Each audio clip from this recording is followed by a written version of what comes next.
ప్రేమ కోసం చేసే యుద్ధంలో ఉండే వైలెన్స్ ఇంకే యుద్ధంలో ఉండదు.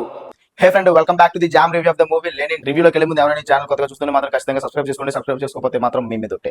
ఇంకా రివ్యూ సంగతికి వచ్చేస్తే స్టోరీ ప్లాట్ వచ్చేసి ఒక ఊరిలో ఒక జాతర జరుగుతుంది. ఆ జాతర 18 రోజులు జరగాలి.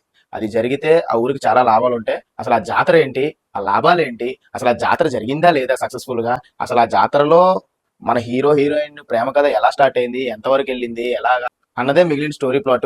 మూవీ అయితే ఓవరాల్ గా నాకైతే బాగానే అనిపించింది. మూవీ రన్ టైం వచ్చేసి 2 hours 40 minutes ఉంటుంది. నాకైతే 2 hours 40 minutes అసలు లిటరలీ నాకైతే బోర్ అనిపించలే. మూవీ మనకు స్టార్ట్ అవ్వడం జూనియర్ ఎన్టీఆర్ వోకల్స్ తో స్టార్ట్ అవుతుంది. జూనియర్ ఎన్టీఆర్ వోకల్స్ తో మనకి మూవీలో ఏదైతే ఆ జాతర ఎందుకు జరుగుతుంది, ఆ పండుగ ఎందుకు చేస్తారో ఏంటి అన్నది మొత్తం వోకల్స్ తో చెప్పేస్తారు. సో అదే ఉంది మూవీలో. ఈ జాతరలో లవ్ అనే ఎలిమెంట్ ఎలా జరిగింది, అసలు ఆ లవ్ వల్ల ఏ ప్రాబ్లమ్స్ వచ్చాయి ఏంటి అన్నది బాగానే పెట్టారని అనిపించింది నాకు.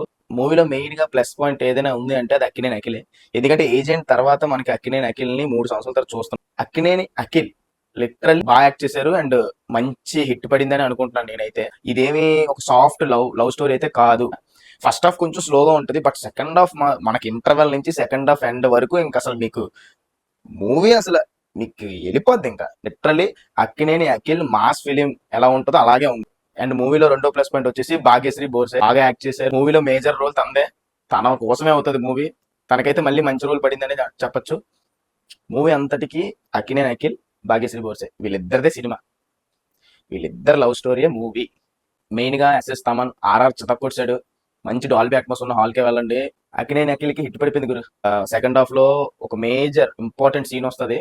అక్కినేని అఖిల్ చితక్కొట్టాడు. యాక్టింగ్ హార్ట్ కి టచ్ అయింది. ఆ యాక్టింగ్ నాకైతే టచ్ అయింది. అంటే అక్కినేని అఖిల్ పర్ఫార్మెన్స్ మాత్రమే మాట్లాడుతున్నాను, వేరే యాక్టర్స్ తో పోల్చట్లేదు. అక్కినేని అఖిల్ కెరియర్ లో ది బెస్ట్ పర్ఫార్మెన్స్ ఇచ్చాడు. క్లైమాక్స్ లో వచ్చి చిన్న ట్విస్ట్ మీకు నిజంగా అని అనిపిస్తుంది. మూవీ అయితే బాగుంది. Watch it in theatres. That's it for the review. Follow for more. Bye.